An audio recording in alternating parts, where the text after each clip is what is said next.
En los primeros días de diciembre de 1700, Luis XIV, el Rey Sol, soberano de Francia, se disponía a despedirse de su nieto Felipe, el duque de Anjou. Este emprendería una marcha de 80 días hasta Madrid para ocupar el trono que había dejado vacante a su muerte el rey Carlos II de España. Con tan solo 17 años y con el nombre de Felipe V, el duque de Anjou iba a ceñirse la corona del reino con mayores posesiones territoriales de la época. Con esta sucesión, el gobierno de España dejaba entonces de estar en manos de la dinastía austríaca de los Habsburgo para pasar a la francesa de los Borbones, que gobernará hasta nuestros días.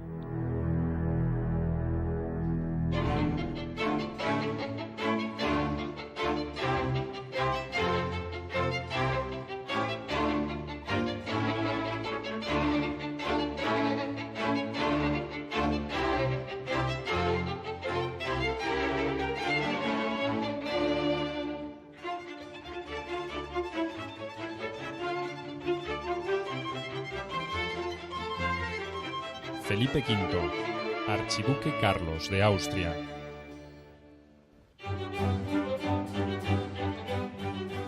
Después de que se diera a conocer la última voluntad del difunto rey Carlos II, nombrando sucesor a Felipe, aires de guerra recorrieron una Europa expectante. En 1702 estalló un conflicto internacional que sería conocido como la Guerra de Sucesión al trono español. Entonces, Felipe V debió dirimir por la fuerza con el archiduque Carlos, hijo del emperador Leopoldo I de Austria, el derecho a la corona. Al mismo tiempo, con una población dividida en austracistas y borbónicos, España comenzaba a padecer una sangrienta guerra civil. El enfrentamiento entre el Borbón Felipe V y el archiduque Carlos de Austria no solo representó una pugna profunda entre dos Españas posibles, sino también una lucha entre los virtuales reordenamientos del mundo occidental.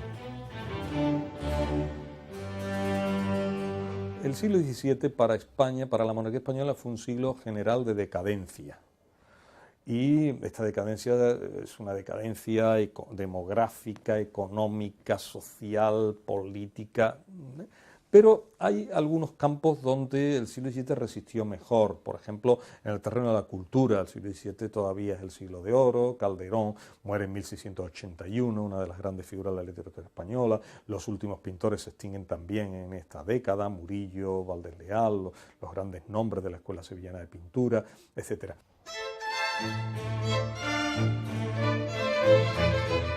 En el último de sus testamentos, Carlos II se había pronunciado en favor del duque de Anjou, nieto del rey de Francia, Luis XIV, para la sucesión del trono español. De esta manera, una nueva dinastía, la de los Borbones, tomaba en sus manos los destinos de España. Pero la reacción del linaje saliente, los Habsburgo, no se hizo esperar.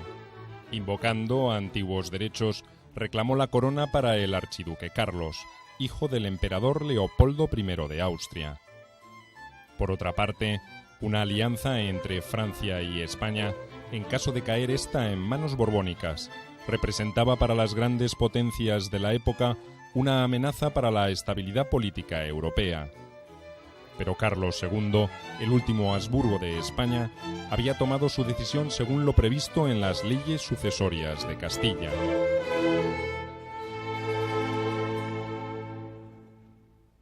En función de los acuerdos de 1555, evidentemente debía quedar el trono de Madrid en la Casa de Habsburgo. En cambio, en función de la primogenitura de María Teresa, que por ejemplo en España no tenía ningún problema para reinar siendo mujer, en Francia sí, porque existía la ley sálica, pues jurídicamente hay matices. Y jurídicamente también existe el testamento de Carlos II favorable al duque de Anjou. Las potencias europeas consideraban que potencias, pues Austria, Holanda e Inglaterra fundamentalmente, a las que luego se añadió Portugal en 1603, claro, veían ese peligro justamente, y entonces empezaron a pensar que podía romperse el equilibrio europeo si Francia acumulaba esas dos coronas. Bueno, esta idea de la ruptura del equilibrio, en principio internacional, fue un poco lo que motivó la creación de la Alianza de La Haya en 1702 y el estallido del conflicto, ¿no? La razón única y sencilla es que cuando tiene que elegir entre la dinastía burguesa en la figura del archiduque Carlos o la dinastía borbónica en la figura de Felipe de Anjou, las leyes sucesorias de España son clarísimas al respecto. Quien tiene más derecho a la corona de España es Felipe de Anjou. Para mayo de 1701, momento en el que el duque de Anjou fue jurado por las Cortes Españolas en Madrid como el nuevo rey de España, con el nombre de Felipe V, el conflicto entre la Casa de Francia y la de Austria maduraba alejándose cada vez más de las soluciones jurídicas. La alternativa borbónica fue recibida en casi toda España como una promesa de recuperación. Sin embargo, el modelo absolutista francés, que concentraba en la figura del rey la totalidad del poder y que desde un comienzo alentó las gestiones políticas de Felipe V, despertó las resistencias de algunos reinos españoles que, como los de Aragón, se negaban a renunciar a la autonomía que habían conservado hasta entonces. Para estos, la partida de España de los Habsburgo, quienes siempre habían respetado sus fueros, los dejaba a merced de la preeminencia que mantenía el reino de Castilla con respecto al resto de la península ibérica.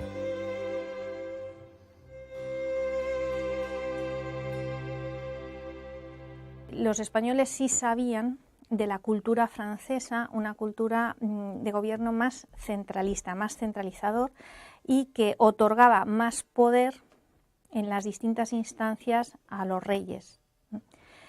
Entonces, en principio, cuando llega Felipe V, y esto siguiendo los consejos de su abuelo, llega a Madrid en 1701 y convoca cortes primero en Castilla, pero luego en ese mismo año en Zaragoza y en Barcelona, unas cortes de 1701 al 2. Entonces, en estas cortes él jura el respeto a los fueros y a las constituciones propias de estos reyes. Al llegar a la corte española a comienzos de 1701, Felipe V debió enfrentarse con dos posibles impedimentos para cumplir con el deber que la historia le exigía: la falta de experiencia de gobierno y una grave y constante inestabilidad anímica. Para compensar el primero de estos aspectos, su abuelo, Luis XIV, supo rodearlo de hábiles consejeros como el marqués de Louisville para orientarlo en su administración. Cuando desde Francia fue concertada la boda de Felipe V con María Luisa, hija del duque de Saboya, los preparativos recayeron sobre una experimentada dama de la corte, llamada Marianne de la Trémoille, más conocida como princesa de los Ursinos. El equipo borbónico, que cuando él llega, 1701, 1702, le rodea, que le envuelve cuando convoca las cortes en Castilla, después en Cataluña, que son Orri, Amlot, la princesa de los Ursinos, que esta última se vincula muchísimo a la primera mujer de Felipe V, María Luisa, que parece ser que sobre ella tenía un poder de seducción y de influencia muy importante, y que este equipo es un equipo muy dogmático, muy partidario de imponer un modelo a la francesa, centralista, muy reformista y a la vez regalista. El casamiento entre Felipe V y María Luisa de Saboya fue celebrado por poderes en las ciudades de Versalles y Turín simultáneamente, el 11 de septiembre de 1701. Durante 13 años, esta unión demostró ser uno de los paliativos más eficaces para el espíritu atormentado del rey Felipe V. Al mismo tiempo que se celebraba el matrimonio de Felipe V, Austria se unía a Inglaterra y Holanda para conformar la llamada Gran Alianza. Su fin era imponer al archiduque Carlos, a quien consideraban el heredero legítimo del Habsburgo Carlos II, en el trono de España. Pero él no hubiera dado ningún paso, ninguna reclamación, porque al final se sabían cuáles eran los derechos más fuertes en ese instante. No era que no tuviera ninguno, sino que los otros eran más fuertes. Si no hubiera sido por un hecho, que es por el hecho de los intereses de la comunidad internacional, asustadas absolutamente de que pudiera hacerse una estrecha alianza entre dos monarquías poderosísimas, la Francia de Luis XIV y la España imperial, que a pesar de ser un gigante dormido, seguía teniendo las mayores posesiones territoriales del mundo. Y eso, pues, Inglaterra no estaba dispuesto a aceptarla. Para Inglaterra y Holanda, las grandes potencias mercantiles de la época, la participación en este conflicto sucesorio representaba la posibilidad de establecer rentables intercambios comerciales con las colonias españolas en el continente americano. Vencer a España en una guerra le permitiría a Inglaterra asegurarse un dominio en las relaciones con el mundo colonial, gracias al cual mantendría su poder hegemónico.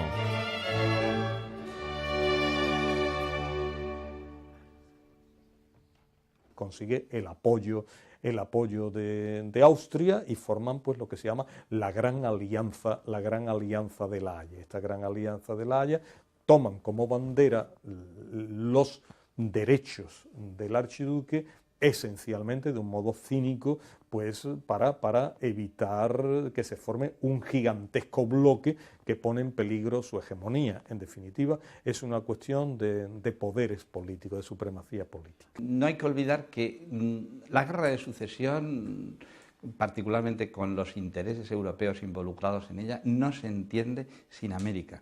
Porque, de hecho, lo que buscaban los países, Inglaterra, Holanda, Francia, que intervinieron en la guerra de sucesión, apoyando a uno u otro candidato, era ni más ni menos que la ruptura del monopolio castellano, del monopolio español en Indias, y el acceso directo a ese mercado atlántico. O sea, América fue siempre el objeto principal de deseo por parte de los países aliados, mucho más que la participación directa en la monarquía de España.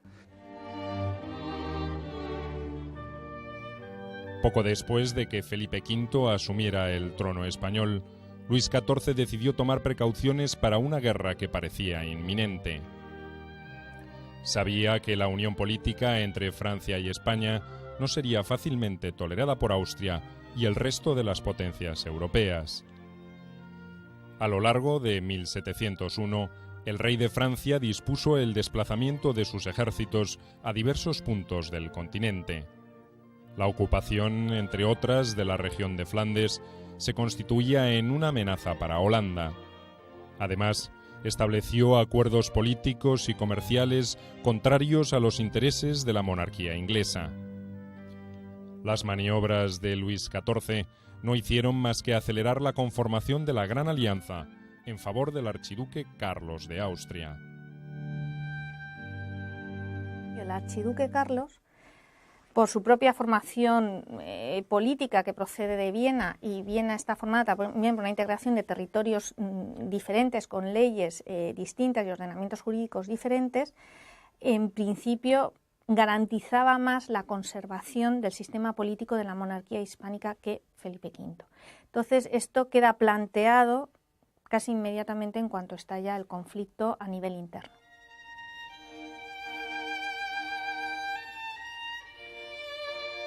Para fines de 1701, Luis XIV había conseguido ocupar en nombre de Felipe V las posesiones españolas del norte italiano.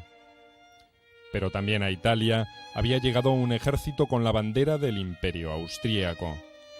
En abril de 1702, Felipe V partió desde Barcelona al frente de 9 buques de guerra franceses con rumbo al Reino de Nápoles. Allí se encontró con una situación que no favorecía en nada a la causa borbónica. La lealtad de los funcionarios españoles residentes en Nápoles había sido comprada por los Habsburgo. En mayo de 1702, la Gran Alianza, integrada por Austria, Inglaterra y Holanda, le declaró la guerra al rey Luis XIV de Francia y a su nieto Felipe V de España. En Italia, la dolencia psíquica que aquejaba a Felipe V se agravó notablemente. Ante el desconcierto de sus colaboradores, el rey de España se sumía en profundas crisis en las que su ánimo oscilaba entre un completo abatimiento y una exaltación irrefrenable. Este mal nunca lo abandonaría.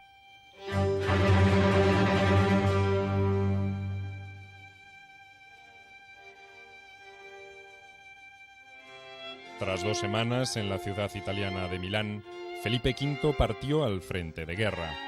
Con 18 años, marchaba a participar en su primera campaña militar. Después de unir sus fuerzas a las del duque de Vendôme, uno de los experimentados generales franceses combatió en la batalla de Santa Vittoria, en la que resultaron vencidos los ejércitos de la Gran Alianza. Poco después, en agosto de 1702, Felipe V consiguió una nueva victoria en la batalla de Luzzara. El entusiasmo y el arrojo exhibido por el rey de España en ambas batallas despertó la admiración de sus subordinados, que comenzaron a llamarlo Felipe el Animoso. Al igual que el amor por su esposa María Luisa de Saboya, la guerra parecía ejercer un efecto curativo sobre el ánimo de Felipe V. Al año siguiente del inicio del conflicto por la sucesión del trono español, los borbónicos perdieron el apoyo de Portugal y de Saboya, con el que habían contado desde un principio. Con el desarrollo de la contienda, Inglaterra conseguía a cada paso mejorar su posición, con acuerdos comerciales y militares favorables a sus intereses hegemónicos. Un tratado con el reino lusitano le abrió las puertas del mercado brasileño. Con la ocupación de Gibraltar, ganó una plaza estratégica en el extremo sur de la península ibérica. A mediados de 1704, un contingente militar, compuesto principalmente por ingleses y holandeses, al mando del archiduque Carlos de Austria, intentó infructuosamente invadir España a través de Portugal en 2 oportunidades. Los territorios de Castilla eran en su mayoría borbónicos. Esta realidad obligó al archiduque Carlos a replantear sus estrategias. Finalmente, en 1705, las fuerzas de la Gran Alianza lograron penetrar en territorio español a través de Barcelona.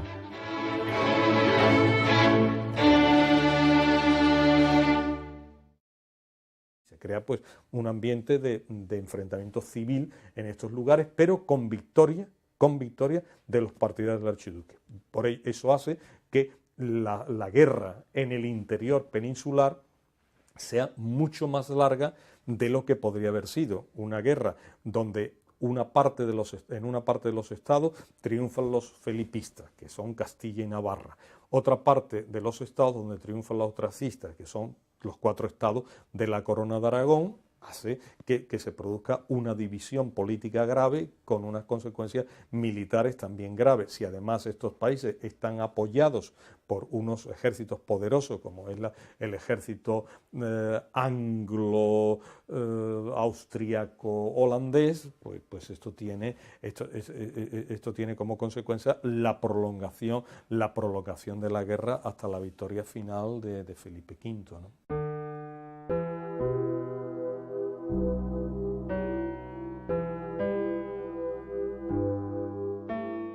Entre los catalanes se encontraban los más convencidos defensores de la candidatura del archiduque Carlos al trono. Además de sus intenciones autonomistas, este condado manifestaba necesidades comerciales de las que Inglaterra supo hábilmente sacar provecho para lograr su apoyo contra Felipe V.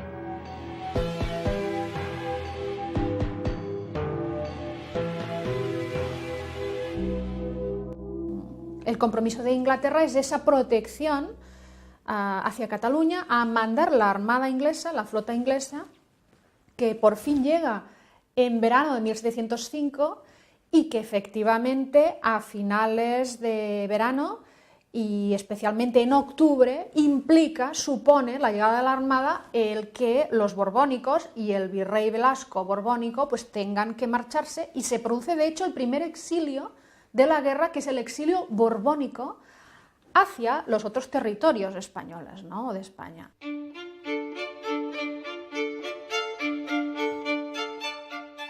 Después de la ocupación austracista de Cataluña, que llevó al exilio a los seguidores de Felipe V, el archiduque Carlos de Austria se hizo proclamar rey de España con el nombre de Carlos III en octubre de 1705. Fijó la capital del reino en Barcelona y fue jurado como legítimo rey por los nobles y los representantes del pueblo de Cataluña.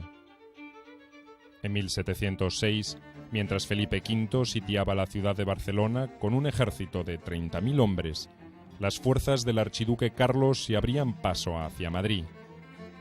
La caída de Ciudad Rodrigo y Salamanca obligó a Felipe V a trasladar la corte a la ciudad de Burgos y a abandonar el asedio a Barcelona. Para entonces, la guerra, que se libraba en numerosos frentes europeos, arrojaba resultados poco favorables para la causa borbónica. Algunos de sus dominios, como los Países Bajos, se habían perdido en manos enemigas. A pesar de ello, Felipe V, desoyendo las sugerencias de Luis XIV, se negó a abandonar la lucha. En el interior de España, las vicisitudes del enfrentamiento entre austracistas y borbónicos daban por resultado un panorama cada vez más complejo. En Barcelona, las políticas de gobierno del archiduque Carlos exhibían muestras de una tendencia centralista, que era un rasgo propio de los borbónicos. En Castilla, Felipe V también se vio obligado a cambiar su forma de gobierno debido a la presión de una nobleza descontenta con la intervención de Francia en los asuntos de España y el carácter absolutista de la administración. Los cambios de facción se hicieron cada vez más frecuentes, tanto en la totalidad del territorio peninsular como en las colonias americanas. Podían encontrarse partidarios de una y otra causa. Lo que a mí me interesaría matizar es que, claro, que no toda Castilla tampoco fue borbónica, es muy complejo. Ni todo el austriacismo fue, digamos, periférico o con sensibilidad periférica, ni todo el borbonismo fue tan centralista como el equipo Orsini-Orri que en la primera etapa o a lo largo de la guerra acompañaron al rey. Porque, por ejemplo, en Castilla, en 1705 se hicieron muchísimas proclamas a favor del archiduque. En Castilla, en Granada, por ejemplo, se hicieron proclamas en Mallorca, en Orán.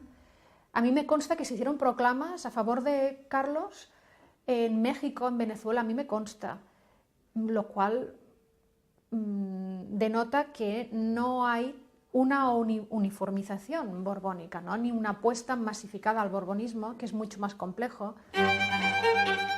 En abril de 1707, las fuerzas leales a Felipe V lograron una victoria importante en la batalla de Almansa, que les permitió recuperar las ciudades españolas de Murcia, Valencia, Zaragoza, Lérida y Játiva. En 1709, tras vencer a Felipe V en las batallas de Almenara y Zaragoza, el archiduque Carlos de Austria tomó nuevamente la ciudad de Madrid. Pero al año siguiente, el duque de Vendôme y Felipe V lograrían el triunfo definitivo de la causa borbónica, venciendo en la batalla de Villaviciosa. Desde las primeras horas de la tarde hasta pasadas la medianoche, un ejército borbónico de 20.000 hombres luchó incansablemente contra las fuerzas aliadas hasta conseguir su retirada. En abril de 1711, la muerte del emperador de Austria, José I, marcó el fin de la contienda internacional por la sucesión del trono de España. La corona del Imperio austriaco recaía ahora sobre el archiduque Carlos, hermano del difunto emperador. Los aliados de Austria, que se habían enfrentado a la ascensión al trono español de Felipe V para evitar la unión entre Francia y España, se vieron apoyando otro posible factor de desequilibrio europeo: la asociación de Austria y España en un mismo imperio. Por tanto, dejaron la solución del conflicto sucesorio en manos de la diplomacia. En septiembre de 1711, el archiduque Carlos de Austria abandonó Barcelona definitivamente. Sin renunciar al trono español, dejó como regente a su esposa, Elizabeth de Brunswick, y marchó para tomar posesión del trono de Austria con el nombre de Carlos VI. Con su partida, el archiduque Carlos de Austria abandonó a su suerte a sus aliados catalanes que lo habían reconocido como su legítimo rey.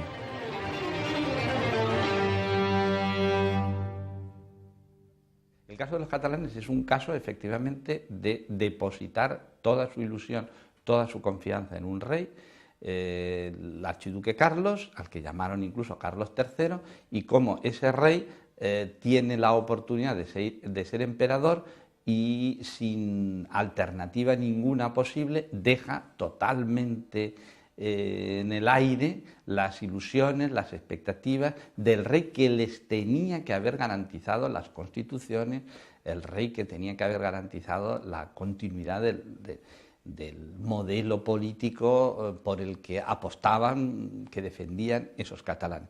Y por lo tanto, la primera evidencia es la frustración catalana, la frustración y la manipulación, de hecho, de sus intereses por parte de no solo del archiduque Carlos, sino también Inglaterra.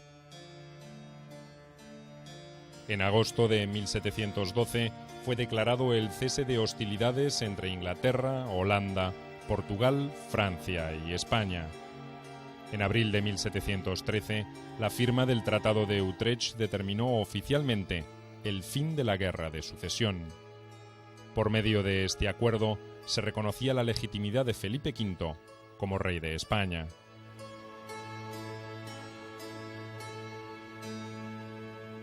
Y esto pues facilita la paz. Entonces solo aquellos ya muy comprometidos con la causa del archiduque y la guerra se mantienen hasta el final. La resistencia final solo es una resistencia en el territorio peninsular, solo una resistencia del Principado de Cataluña y del Reino de Mallorca.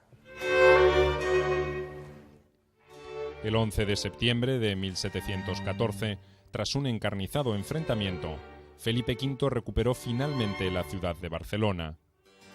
El año anterior habían partido de allí la esposa regente del archiduque Carlos de Austria y su virrey.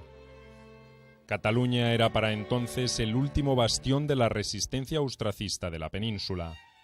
Cuando a partir de 1707 Felipe V decidió abolir por decreto los fueros en Aragón y Valencia, por considerar que todos sus habitantes habían faltado al juramento de fidelidad que le hicieran a su llegada a España, y por tanto habían incurrido en rebeldía, numerosos defensores de la causa del archiduque Carlos emigraron a Cataluña.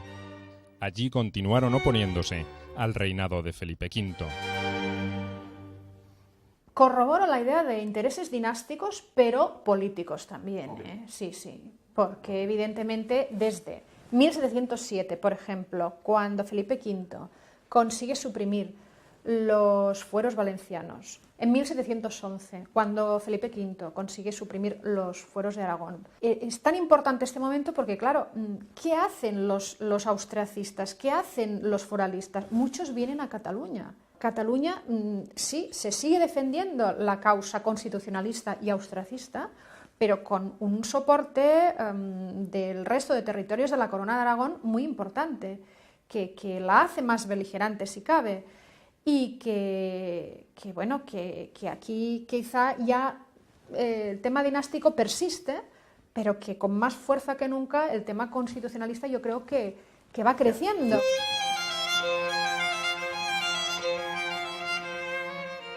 Como había hecho anteriormente con los territorios españoles que durante la Guerra de Sucesión habían optado por seguir al archiduque Carlos de Austria, Felipe V determinó la abolición de los fueros en Cataluña.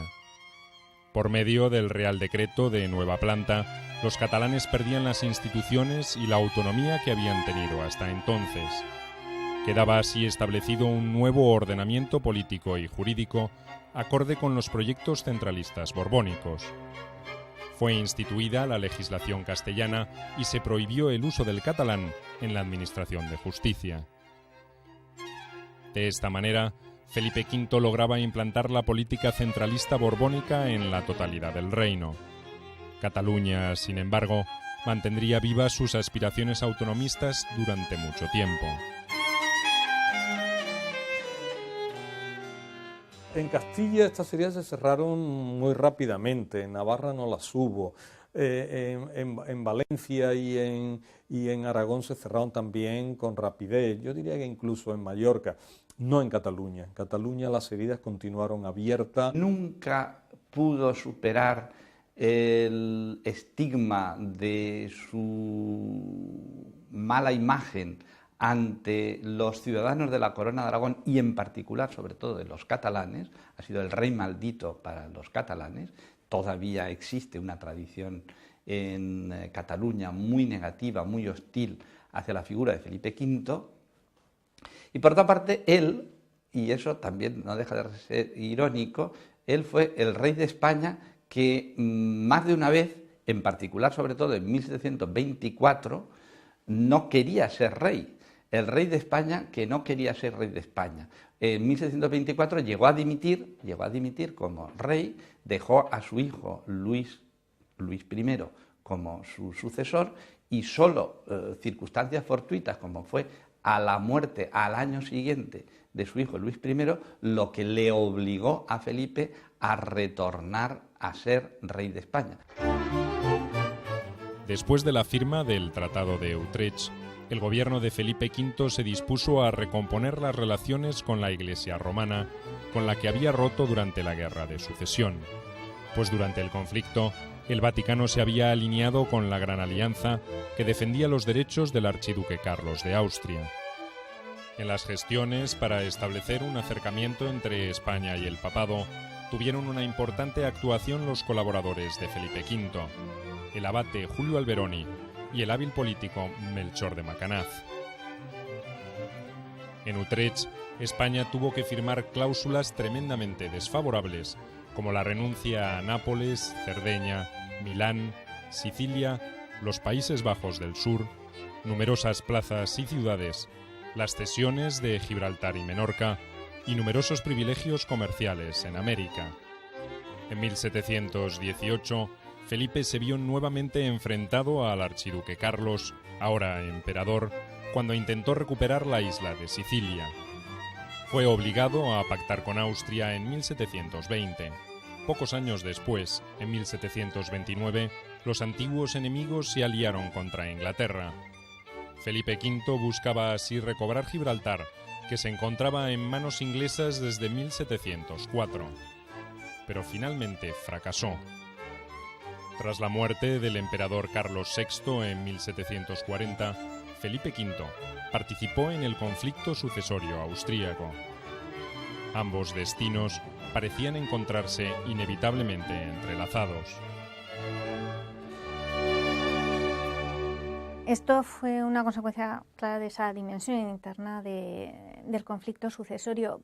Y algo importante es que de algún modo la guerra de sucesión, las secuelas de la guerra de sucesión van mucho más allá del conflicto dinástico, de la paz de Utrecht.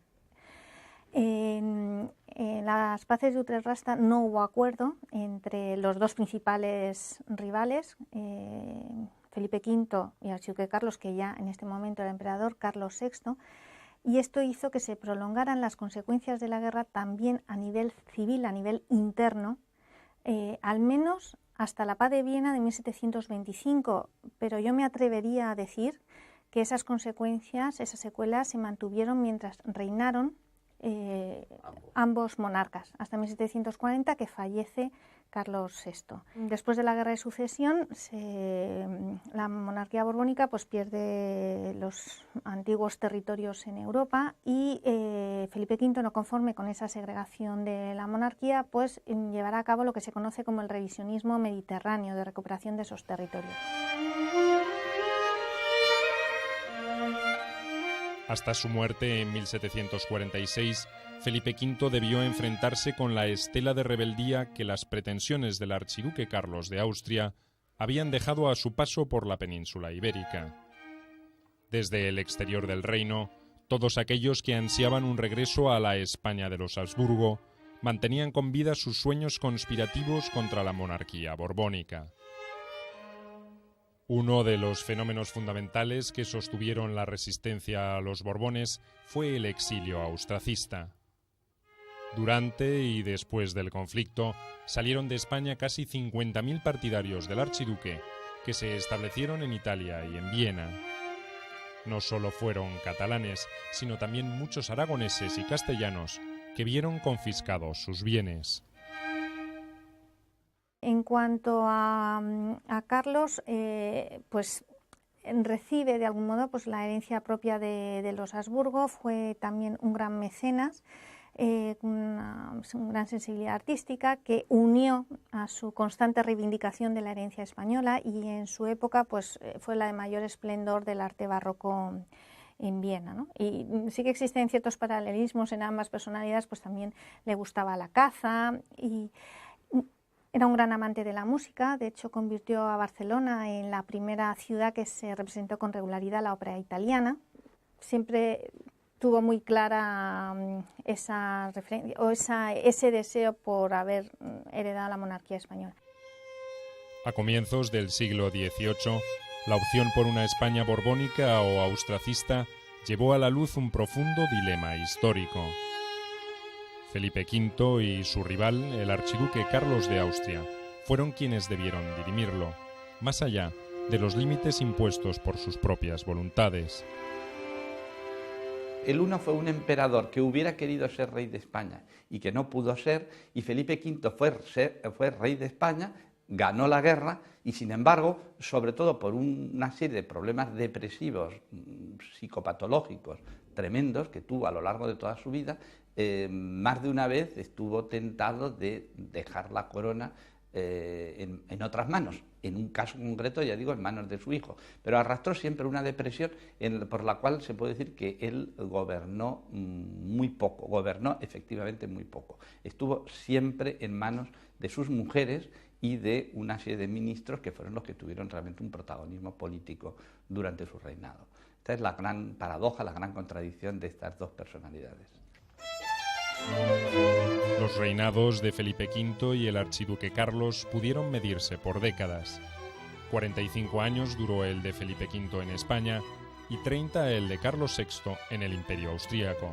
A pesar de la disparidad de sus vidas y de sus deseos de gobernar en una tierra extranjera, por cuyas costumbres se vieron afectados en distinto modo, ambos lucharon con el mismo ímpetu por sus derechos al trono.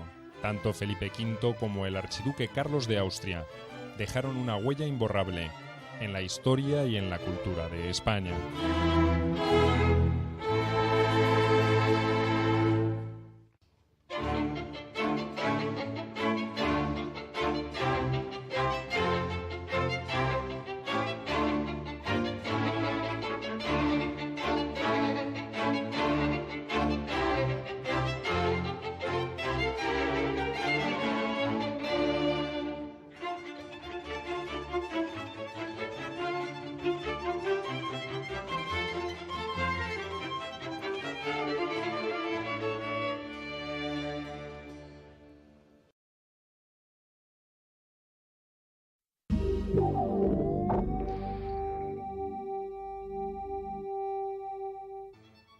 Los cambios de facción se hicieron cada vez más frecuentes, tanto en la totalidad del territorio peninsular como en las colonias americanas.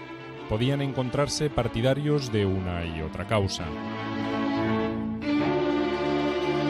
que a mí me interesaría matizar es que, claro, que no toda Castilla tampoco fue borbónica, es muy complejo. Ni todo el austriacismo fue, digamos, periférico o con sensibilidad periférica, ni todo el borbonismo fue tan centralista como el equipo Orsini-Orri que en la primera etapa o a lo largo de la guerra acompañaron al rey. Porque, por ejemplo, en Castilla, en 1705 se hicieron muchísimas proclamas a favor del archiduque. En Castilla, en Granada, por ejemplo, se hicieron proclamas en Mallorca, en Orán. A mí me consta que se hicieron proclamas a favor de Carlos en México, en Venezuela, a mí me consta, lo cual denota que no hay una uniformización borbónica, ¿no? Ni una apuesta masificada al borbonismo, que es mucho más complejo. En abril de 1707, las fuerzas leales a Felipe V lograron una victoria importante en la batalla de Almansa, que les permitió recuperar las ciudades españolas de Murcia, Valencia Zaragoza, Lérida y Játiva. En 1709, tras vencer a Felipe V en las batallas de Almenara y Zaragoza, el archiduque Carlos de Austria tomó nuevamente la ciudad de Madrid. Pero al año siguiente, el duque de Vendôme y Felipe V lograrían el triunfo definitivo de la causa borbónica, venciendo en la batalla de Villaviciosa. Desde las primeras horas de la tarde hasta pasadas la medianoche, un ejército borbónico de 20.000 hombres luchó incansablemente contra las fuerzas aliadas hasta conseguir su retirada. En abril de 1711, la muerte del emperador de Austria, José I, marcó el fin de la contienda internacional por la sucesión del trono de España. La corona del Imperio austriaco recaía ahora sobre el archiduque Carlos, hermano del difunto emperador. Los aliados de Austria, que se habían enfrentado a la ascensión al trono español de Felipe V para evitar la unión entre Francia y España, se vieron apoyando otro posible factor de desequilibrio europeo: la asociación de Austria y España en un mismo imperio. Por tanto, dejaron la solución del conflicto sucesorio en manos de la diplomacia. En septiembre de 1711, el archiduque Carlos de Austria abandonó Barcelona definitivamente. Sin renunciar al trono español, dejó como regente a su esposa, Elizabeth de Brunswick, y el derecho a la corona. Al mismo tiempo, con una población dividida en austracistas y borbónicos, España comenzaba a padecer una sangrienta guerra civil. El enfrentamiento entre el Borbón Felipe V y el archiduque Carlos de Austria no solo representó una pugna profunda entre dos Españas posibles, sino también una lucha entre los virtuales reordenamientos del mundo occidental. El siglo XVII para España, para la monarquía española, fue un siglo general de decadencia. Y esta decadencia es una decadencia demográfica, económica, social, política. Pero hay algunos campos donde el siglo XVII resistió mejor. Por ejemplo, en el terreno de la cultura, el siglo XVII todavía es el siglo de oro. Calderón muere en 1681, una de las grandes figuras de la literatura española. Los últimos pintores se extinguen también en esta década: Murillo, Valdés Leal, los grandes nombres de la Escuela Sevillana de Pintura, etc.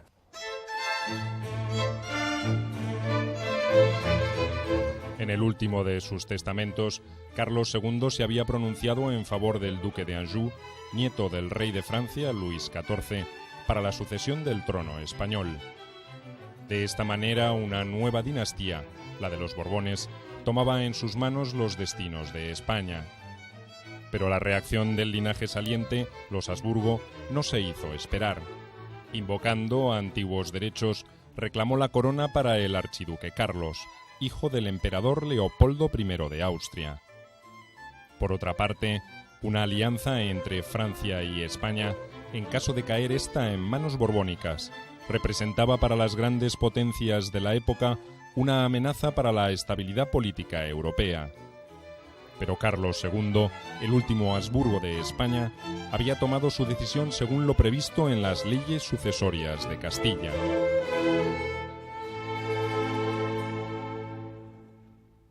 En función de los acuerdos de 1555, evidentemente debía quedar el trono de Madrid en la Casa de Habsburgo. En cambio, en función de la primogenitura de María Teresa, que por ejemplo en España no tenía ningún problema para reinar siendo mujer, en Francia sí, porque existía la ley sálica, pues jurídicamente hay matices. Y jurídicamente también existe el testamento de Carlos II favorable al duque de Añez. Las potencias europeas consideraban que potencias, pues Austria, Holanda e Inglaterra fundamentalmente, a las que luego se añadió Portugal en 1703, claro, veían ese peligro justamente, y entonces empezaron a pensar que podía romperse el equilibrio europeo si Francia,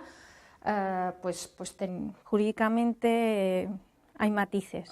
Y jurídicamente también existe el testamento de Carlos II favorable al duque de Añez. Las potencias europeas consideraban que potencias, pues Austria, Holanda e Inglaterra fundamentalmente, a las que luego se añadió Portugal en 1703, claro, veían ese peligro justamente, y entonces empezaron a pensar que podía romperse el equilibrio europeo si Francia, pues acumulaba esas dos coronas. Bueno, esta idea de la ruptura del equilibrio, en principio internacional, fue un poco lo que motivó la creación de la Alianza de La Haya en 1702 y el estallido del conflicto, ¿no? La razón única y sencilla es que cuando tiene que elegir entre la dinastía burguesa en la figura del archiduque Carlos o la dinastía borbónica en la figura de Felipe de Anjou, las leyes sucesorias de España son clarísimas al respecto. Quien tiene más derecho a la corona de España es Felipe de Anjou. Para mayo de 1701, momento en el que el duque de Anjou fue jurado por las Cortes españolas en Madrid como el nuevo rey de España, con el nombre de Felipe V, el conflicto entre la Casa de Francia y la de Austria maduraba alejándose cada vez más de las soluciones jurídicas. La alternativa borbónica fue recibida en casi toda España como una promesa de recuperación.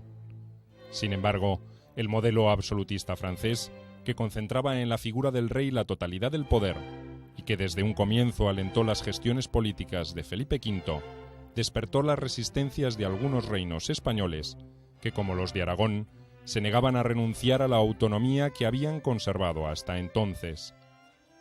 Para estos, la partida de España de los Habsburgo, quienes siempre habían respetado sus fueros, los dejaba a merced de la preeminencia que mantenía el reino de Castilla con respecto al resto de la península ibérica.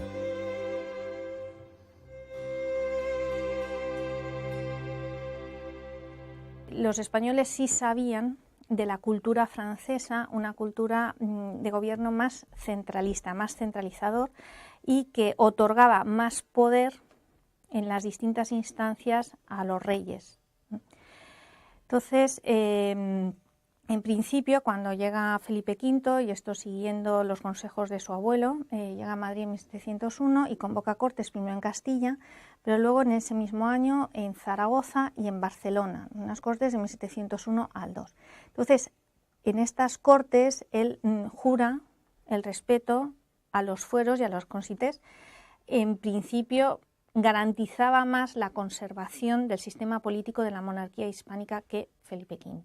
Entonces, esto queda planteado casi inmediatamente en cuanto estalla el conflicto a nivel interno.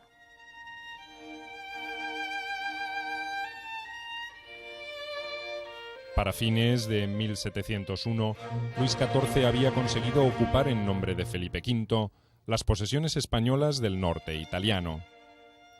Pero también a Italia había llegado un ejército con la bandera del Imperio austríaco. En abril de 1702, Felipe V partió desde Barcelona al frente de 9 buques de guerra franceses con rumbo al reino de Nápoles. Allí se encontró con una situación que no favorecía en nada a la causa borbónica. La lealtad de los funcionarios españoles residentes en Nápoles había sido comprada por los Habsburgo.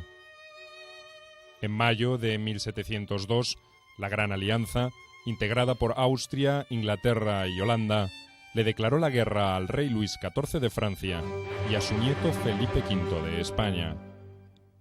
En Italia, la dolencia psíquica que aquejaba a Felipe V se agravó notablemente. Ante el desconcierto de sus colaboradores, el rey de España se sumía en profundas crisis en las que su ánimo oscilaba entre un completo abatimiento y una exaltación irrefrenable. Este mal nunca lo abandonaría.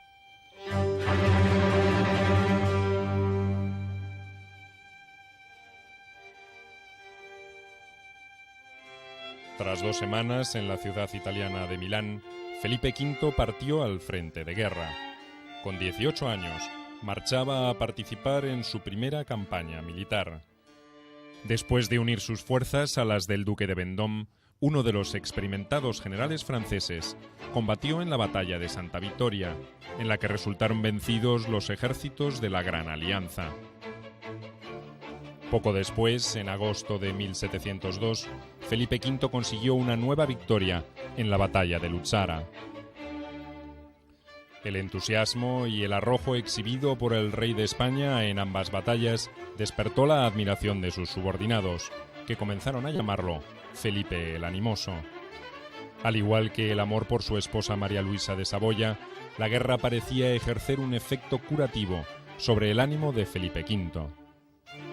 Al año siguiente del inicio del conflicto por la sucesión del trono español, los borbónicos perdieron el apoyo de Portugal y de Saboya, con el que habían contado desde un principio.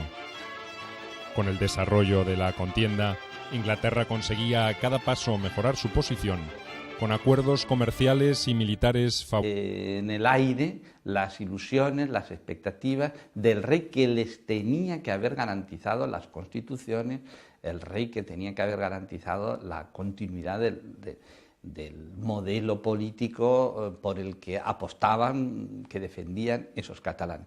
Y por lo tanto, la primera evidencia es la frustración catalana.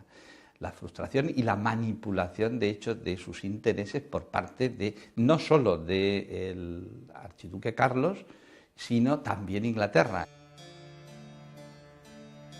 En agosto de 1712 fue declarado el cese de hostilidades entre Inglaterra, Holanda, Portugal, Francia y España. En abril de 1713, la firma del Tratado de Utrecht determinó oficialmente el fin de la Guerra de Sucesión. Por medio de este acuerdo, se reconocía la legitimidad de Felipe V como rey de España.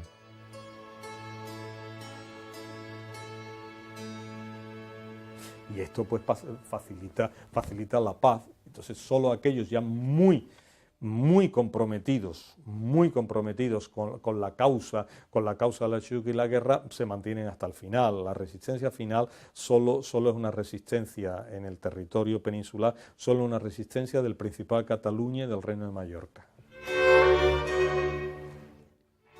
El 11 de septiembre de 1714, tras un encarnizado enfrentamiento, Felipe V recuperó finalmente la ciudad de Barcelona. El año anterior habían partido de allí la esposa regente del archiduque Carlos de Austria y su virrey. Cataluña era para entonces el último bastión de la resistencia austracista de la península. Cuando a partir de 1707 Felipe V decidió abolir por decreto los fueros en Aragón y Valencia, por considerar que todos sus habitantes habían faltado al juramento de fidelidad que le hicieran a su llegada a España, y por tanto habían incurrido en rebeldía, numerosos defensores de la causa del archiduque Carlos emigraron a Cataluña. Allí continuaron oponiéndose al reinado de Felipe V. Corroboro la idea de intereses dinásticos, pero políticos también. Sí, porque evidentemente desde 1707, por ejemplo, cuando Felipe V consigue suprimir los fueros valencianos, en 1711, cuando Felipe V consigue suprimir los fueros de Aragón. Es tan importante este momento porque, claro, ¿qué hacen los austriacistas? ¿Qué hacen los foralistas? Muchos vienen a Cataluña. Cataluña sí, se sigue defendiendo la causa constitucionalista y austriacista, pero con un soporte del resto de territorios de la Corona de Aragón muy importante, que la hace más beligente. De oro, Calderón muere en 1681, una de las grandes figuras de la literatura española. Los últimos pintores se extinguen también en esta década, Murillo, Valdés Leal, los grandes nombres de la Escuela Sevillana de Pintura, etc.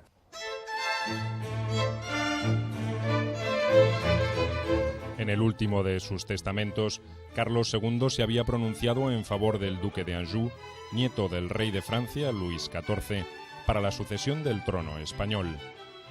De esta manera, una nueva dinastía, la de los Borbones, tomaba en sus manos los destinos de España. Pero la reacción del linaje saliente, los Habsburgo, no se hizo esperar. Invocando antiguos derechos, reclamó la corona para el archiduque Carlos, hijo del emperador Leopoldo I de Austria. Por otra parte, una alianza entre Francia y España, en caso de caer esta en manos borbónicas, representaba para las grandes potencias de la época una amenaza para la estabilidad política europea. Pero Carlos II, el último Habsburgo de España, había tomado su decisión según lo previsto en las leyes sucesorias de Castilla.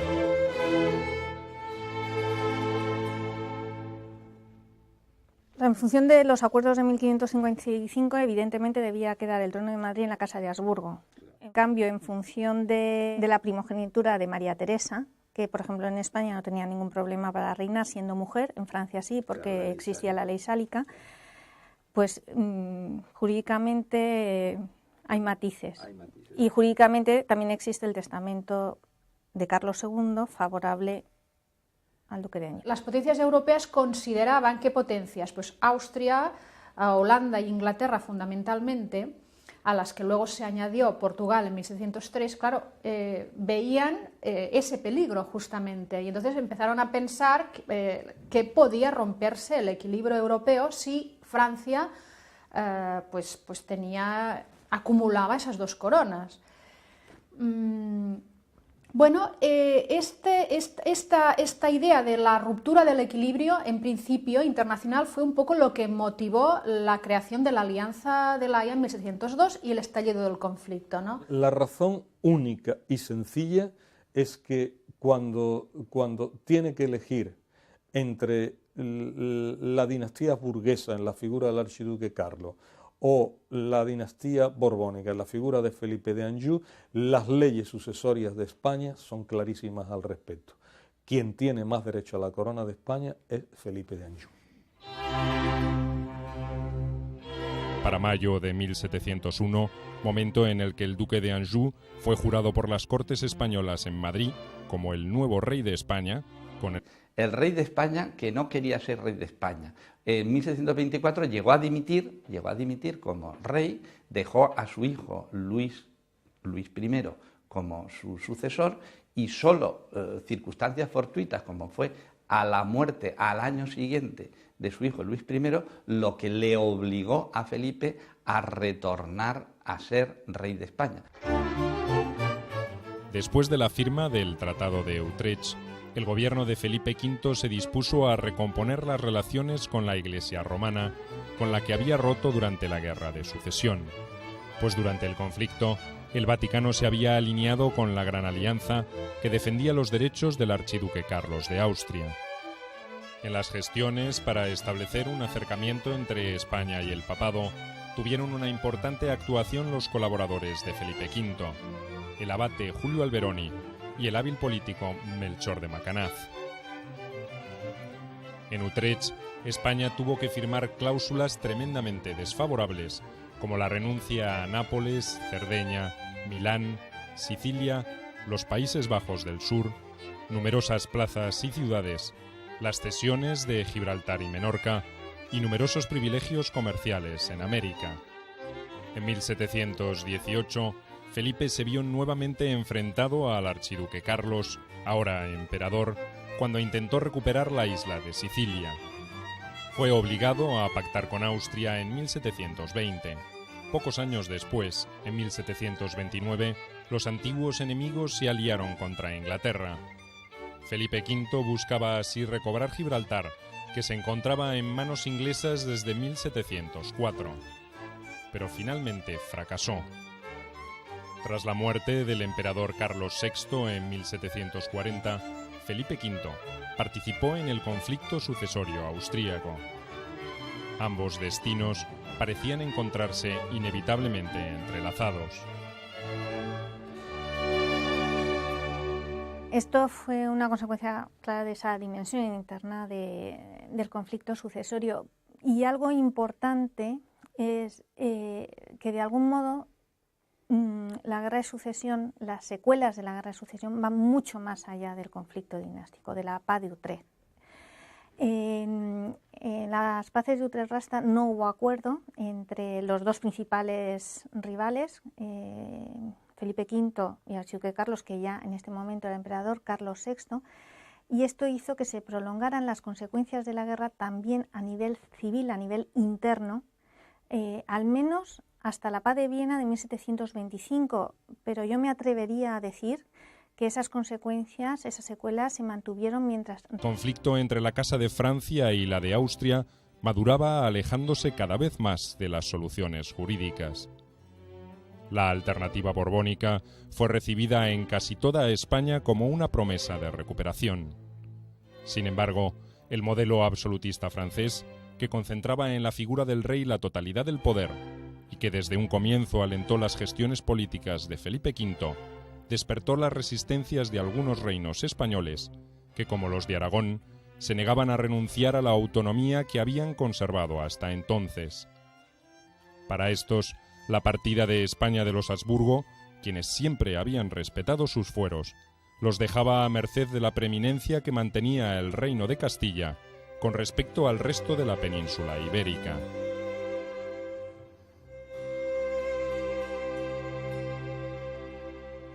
Los españoles sí sabían de la cultura francesa, una cultura de gobierno más centralista, más centralizador, y que otorgaba más poder en las distintas instancias a los reyes.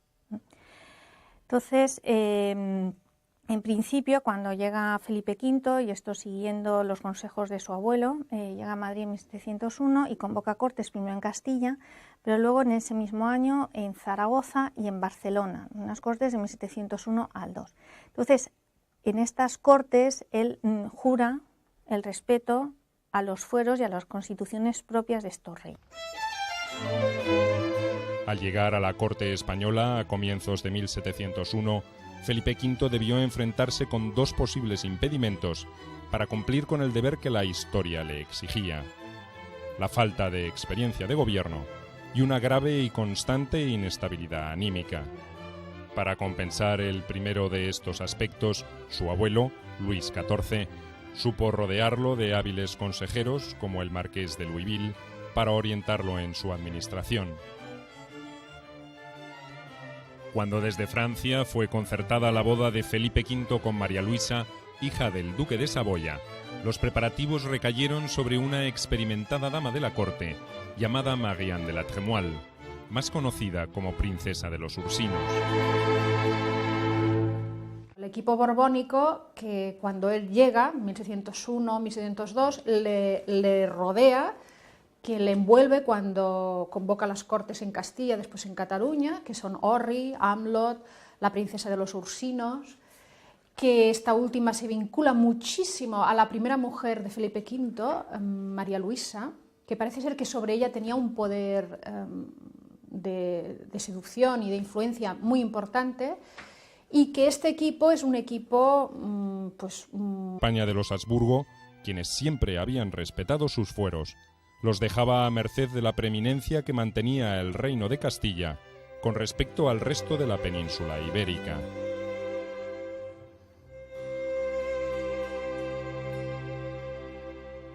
Los españoles sí sabían de la cultura francesa, una cultura de gobierno más centralista, más centralizador, y que otorgaba más poder en las distintas instancias a los reyes. Entonces, en principio, cuando llega Felipe V, y esto siguiendo los consejos de su abuelo, llega a Madrid en 1701 y convoca cortes primero en Castilla, pero luego en ese mismo año en Zaragoza y en Barcelona, unas cortes de 1701 al 2. Entonces, en estas cortes él jura el respeto a los fueros y a las constituciones propias de estos reyes. Al llegar a la corte española a comienzos de 1701, Felipe V debió enfrentarse con dos posibles impedimentos para cumplir con el deber que la historia le exigía: la falta de experiencia de gobierno y una grave y constante inestabilidad anímica. Para compensar el primero de estos aspectos, su abuelo, Luis XIV, supo rodearlo de hábiles consejeros como el marqués de Louisville para orientarlo en su administración. Cuando desde Francia fue concertada la boda de Felipe V con María Luisa, hija del duque de Saboya, los preparativos recayeron sobre una experimentada dama de la corte, llamada Marianne de la Trémoille, más conocida como princesa de los Ursinos. El equipo borbónico, que cuando él llega, 1601, 1702, le rodea, que le envuelve cuando convoca las cortes en Castilla, después en Cataluña, que son Orri, Amlot, la princesa de los Ursinos, que esta última se vincula muchísimo a la primera mujer de Felipe V, María Luisa, que parece ser que sobre ella tenía un poder de seducción y de influencia muy importante, y que este equipo es un equipo muy dogmático, muy partidario de imponer un modelo a la francesa, centralista, muy reformista y a la vez regalista.